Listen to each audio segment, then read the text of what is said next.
Dos fatos jurídicos. Do negócio jurídico. Disposições gerais. A validade do negócio jurídico requer. I. Agente capaz. Segunda. Objeto lícito, possível, determinado ou determinável. Terceira. Forma prescrita ou não defesa em lei. A incapacidade relativa de uma das partes não pode ser invocada pela outra em benefício próprio, nem aproveita aos cointeressados capazes, salvo se, neste caso, for indivisível o objeto do direito ou da obrigação comum.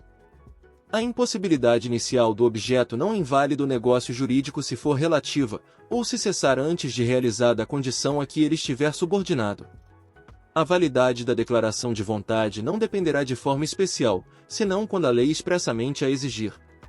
Não dispondo a lei em contrário, a escritura pública é essencial à validade dos negócios jurídicos que visem a constituição, transferência, modificação ou renúncia de direitos reais sobre imóveis de valor superior a 30 vezes o maior salário mínimo vigente no país. No negócio jurídico celebrado com a cláusula de não valer sem instrumento público, este é da substância do ato. A manifestação de vontade subsiste ainda que o seu autor haja feito a reserva mental de não querer o que manifestou, salvo se dela o destinatário tinha conhecimento. O silêncio importa anuência, quando as circunstâncias ou os usos o autorizarem, e não for necessária a declaração de vontade expressa. Nas declarações de vontade se atenderá mais à intenção nelas consubstanciada do que ao sentido literal da linguagem. Os negócios jurídicos devem ser interpretados conforme a boa-fé e os usos do lugar de sua celebração.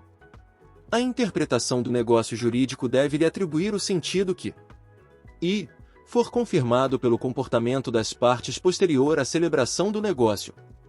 Segunda, corresponder aos usos, costumes e práticas do mercado relativas ao tipo de negócio. Terceira, corresponder à boa-fé. Quarta, for mais benéfico à parte que não redigiu o dispositivo, se identificável, e v. corresponder a qual seria a razoável negociação das partes sobre a questão discutida, inferida das demais disposições do negócio e da racionalidade econômica das partes, consideradas as informações disponíveis no momento de sua celebração.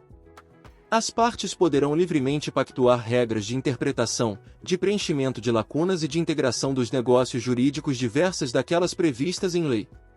Os negócios jurídicos benéficos e a renúncia interpretam-se estritamente. Da representação. Os poderes de representação conferem-se por lei ou pelo interessado. A manifestação de vontade pelo representante, nos limites de seus poderes, produz efeitos em relação ao representado. Salvo se o permitir a lei ou o representado, é anulável o negócio jurídico que o representante, no seu interesse ou por conta de outrem, celebrar consigo mesmo. Para esse efeito, tem-se como celebrado pelo representante o negócio realizado por aquele em quem os poderes houverem sido subestabelecidos.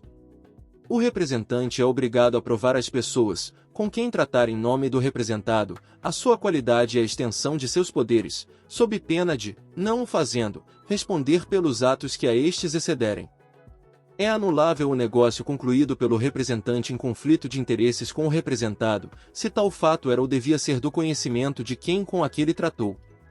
É de 180 dias, a contar da conclusão do negócio ou da cessação da incapacidade, o prazo de decadência para pleitear-se a anulação prevista neste artigo. Os requisitos e os efeitos da representação legal são os estabelecidos nas normas respectivas, os da representação voluntária são os da parte especial deste Código. Da condição, do termo e do encargo. Considera-se condição a cláusula que, derivando exclusivamente da vontade das partes, subordina o efeito do negócio jurídico a evento futuro e incerto. São lícitas, em geral, todas as condições não contrárias à lei, à ordem pública ou aos bons costumes. Entre as condições defesas se incluem as que privarem de todo efeito o negócio jurídico, ou o sujeitarem ao puro arbítrio de uma das partes. Invalidam os negócios jurídicos que lhes são subordinados. E as condições física ou juridicamente impossíveis, quando suspensivas. Segunda, as condições ilícitas, ou de fazer coisa ilícita. Terceira, as condições incompreensíveis ou contraditórias. Tem-se por inexistentes as condições impossíveis, quando resolutivas, e as de não fazer coisa impossível. subordinando-se a eficácia do negócio jurídico à condição suspensiva, enquanto esta se não verificar, não se terá adquirido o direito, a que ele visa. Se alguém dispuser de uma coisa sob condição suspensiva, e, pendente esta, fizer quanto àquela novas disposições, estas não terão valor, realizada a condição, se com ela forem incompatíveis. Se for resolutiva a condição, enquanto esta se não realizar, vigorará o negócio jurídico, podendo exercer-se desde a conclusão deste o direito por ele estabelecido. Sobrevindo a condição resolutiva, extingue-se, para todos os efeitos, o direito a que ela se opõe, mas, se aposta a um negócio de execução continuada ou periódica, a sua realização, salvo disposição em contrário, não tem eficácia quanto aos atos já praticados, desde que compatíveis com a natureza da condição pendente conforme aos ditames de boa-fé.